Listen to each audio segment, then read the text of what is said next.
Hello, everyone. Welcome to this course on installation and commissioning of electromechanical equipment. I'm Lu Min from Huadong Power. Today we will study Chapter 1, Electrical Control of Automatic Punching Equipment, Stepper Motor Power Supply Circuit, Part 2. We will explore this topic from the following parts. 1. Protection mechanisms and filtering design. Regarding protection mechanisms, the first thing to understand is overcurrent protection. We can implement overcurrent protection by installing fuses, current limiting resistors, or current sensors in the circuit.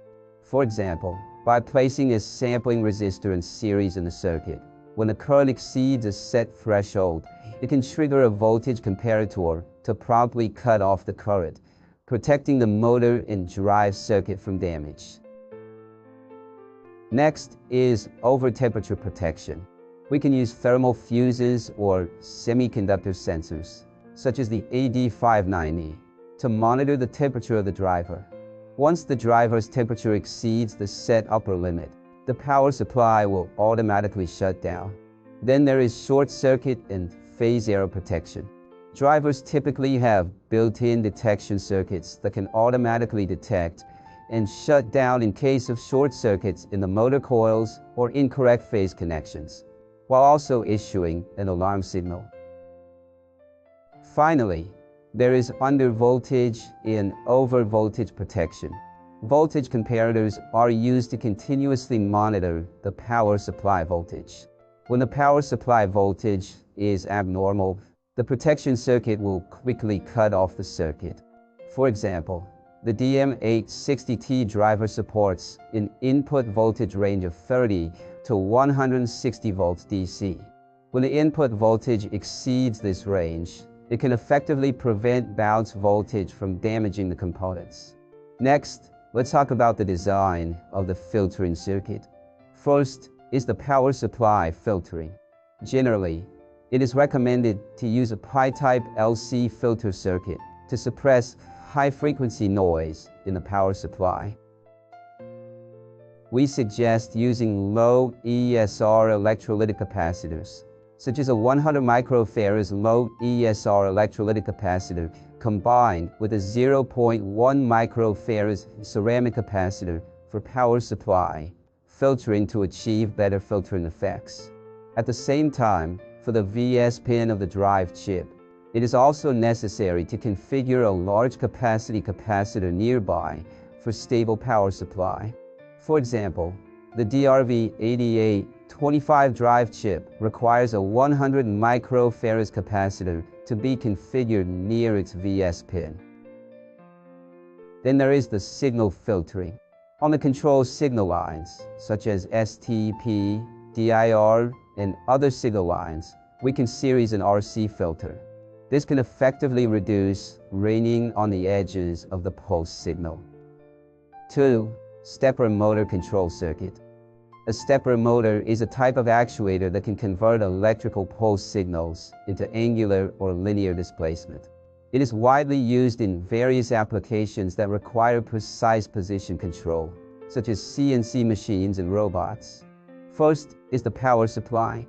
The power supply section of a stepper motor control circuit may include a three-phase power supply, L1, L2, L3, and a single-phase power supply, N0.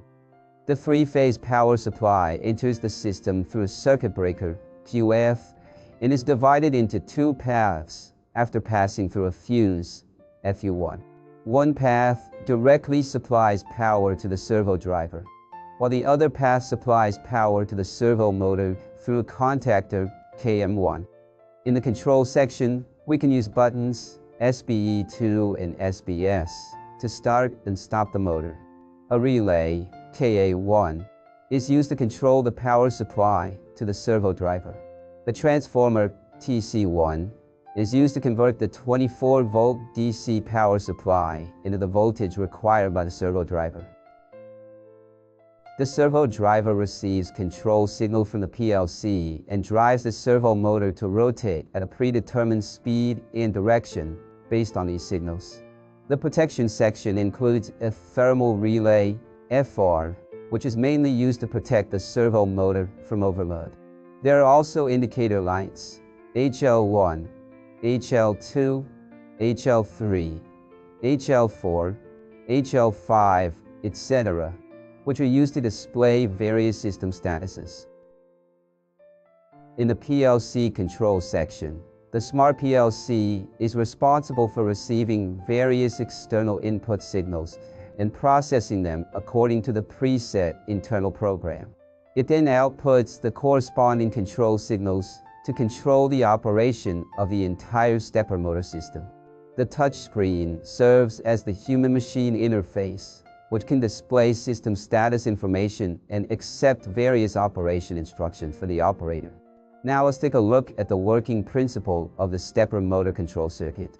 When the start button SBE2 is pressed, the coil of the contactor KM1 gets energized and its main contacts close, starting the servo motor. At this point, the servo driver receives pulse signals from the PLC and drives the servo motor to rotate at the preset speed and direction according to these signals. If an overload or other fault occurs during operation, the thermal relay FR will trip, promptly cutting off the power supply to the servo motor to protect it from damage. Meanwhile, the indicator lights HL1, HL2, HL3, HL4, HL5, etc. will light up according to the different states of the system. 3. Summary. That wraps up today's class. I hope you can gain a comprehensive and in-depth understanding of the stepper motor power supply circuit and master the relevant knowledge and skills. Lastly, please complete the exercises after class. That's all for this lesson. Thank you for your attention. See you in the next class.